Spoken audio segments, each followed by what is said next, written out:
नमस्कार। हम पढ़ रहे थे निबंध। निबंध का उद्भव, विकास, स्वरूप, उसकी परिभाषा। इसी क्रम में हम पढ़ रहे हैं निबंध के प्रकार। निबंध के कितने प्रकार हैं?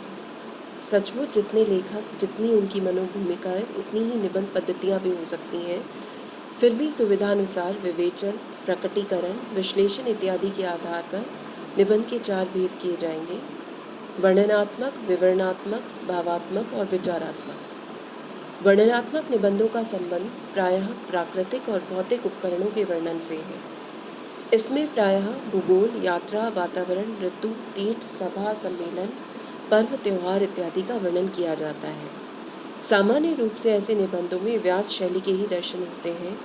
मूलतः इस प्रकार के निबंध 3 रूपों में लिखे जाते हैं: स्वप्नों की कथा में, आत्मचरित के रूप में और कथात्मक रूप में। राजा भोज का सपना और आपत्तियों का पहाड़ जैसे निबंध प्रथम कोटि में रखे जाएंगे और इत्यादि की कहानी तथा दीपक देव की आत्मकथा आदि दूसरी कोटि में। अधिकांशतः वर्णनात्मक निबंध तीसरी कोटि के ही मिलते हैं।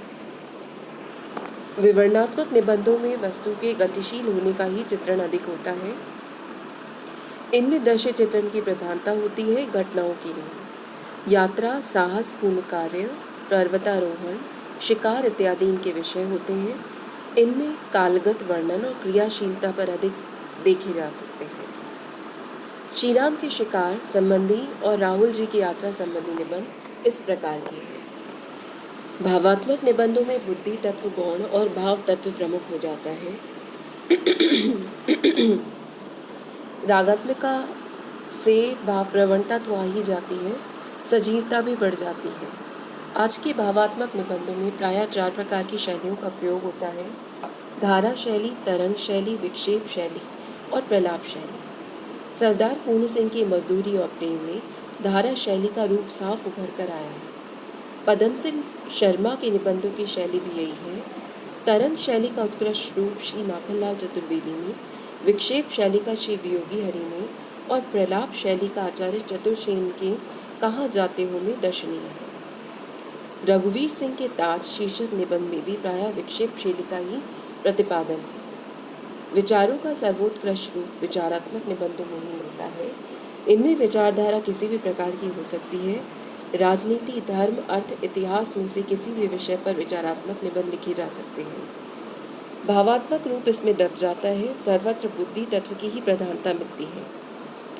आचार्य रामचंद्र शुक्ल का निबंध आदर्श रूप विचारात्मक निबंधों में ही पाते हैं। उनके अनुसार शुद्ध विचारात्मक निबंधों का चरम उत्कर्ष वही कहा जा सकता है जहाँ एक एक पैराग्राफ में विचार दबा दबा कर ठूसे गए हों और एक एक वाक्य किसी संबद्ध विचार खंड के लिए हो। विचारात्मक निबंध मूलतः 2 शैलियों में लिखे जाते हैं: समाज शैली और व्यास शैली। प्रथम का आदर्श रूप आचार्य शुक्ल के निबंधों में और द्वितीय का आदर्श रूप डॉक्टर श्याम सुंदर दास के निबंधों में उपलब्ध हो जाता है। आज विचारात्मक निबंधों की कई कोटियाँ देखने में आती हैं: आलोचनात्मक, गवेषणात्मक, विवेचनात्मक, व्यंग्यात्मक। यहाँ एक बात और जान लेनी चाहिए कि निबंधों की शैलियों की जो प्रसंगगत चर्चा हुई है, उनके संबंध में नियम प्रायः पूर्ण दृढ़ता से लागू नहीं होते।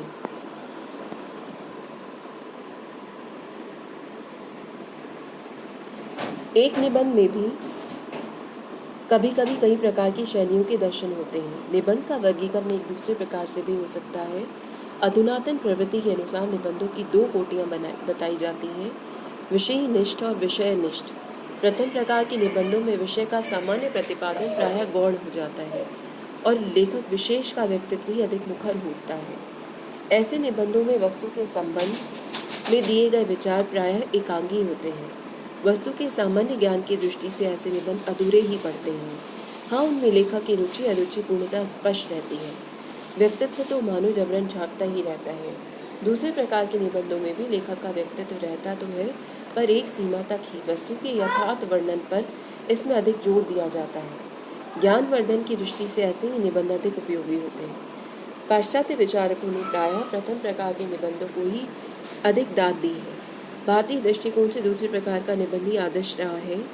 सच बात तो यह है कि उत्तम निबंध वही बन पाते हैं जिनमें लेखक के व्यक्तित्व के साथ वस्तु वर्णन का भी उचित सामंजस्य होता है।